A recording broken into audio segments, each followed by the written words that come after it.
In today's video, we're going to be reviewing the Coil Cyclone as well as take it on the racetrack. And now starting off with the review, and first up with the acceleration as always. So the Coil Cyclone is an electric car, and from that we understand that it is very good at accelerating. And well guys, I am happy to say that it does not disappoint, because the acceleration of the Cyclone is just freaking bonkers. It just feels like a kick in the back every time you accelerate this vehicle. So yeah, from that we understand that, well, the car is amazing at acceleration. So yeah, thumbs up from me. Anyways, now moving on to the top speed, and this is where it actually, well, is disappointing. And it is expected that the acceleration will be amazing, but the top speed will be, well, lacking.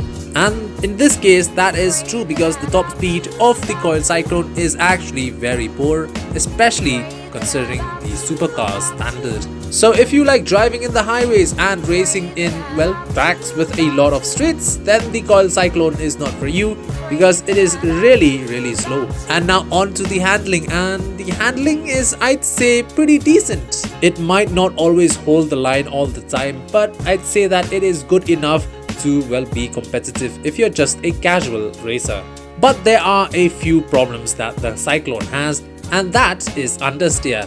The car really likes to understeer a lot, so you have to be careful with that, but it's very easily controlled and you'll know a mile away when it's going to understeer or not. So all in all, when it comes to the handling, I'd say that, well, the Coil Cyclone is still pretty good. And now moving on to the track test and as well as the conclusion, and starting off with the conclusion. And well guys, where do I begin? The Coil Cyclone, as you can see, looks very good, and it is a very good performing car. And of course, at the same time, the car is very enjoyable while driving it in the city or in the outskirts of Los Santos. And that is all thanks to that explosive acceleration. But apart from that, in the highways, it's not really that fun at all, because it is really slow. But then now we come down to that one question, and that is it really worth it? And the answer is yes, actually it's worth it, because it is one of the fastest electric cars in GTA Online for racing. And if you are a racer who, well, likes, or if you're just the person who likes electric cars in general,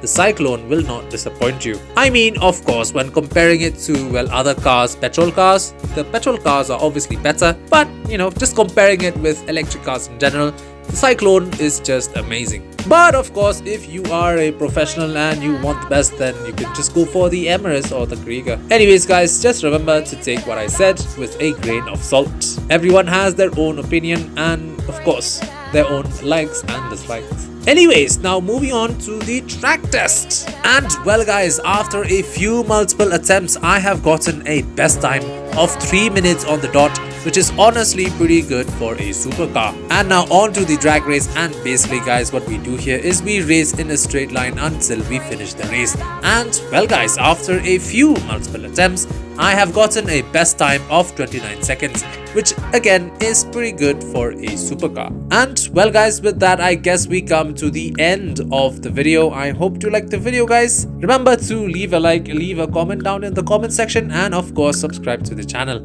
And with that, I'll see you guys next time.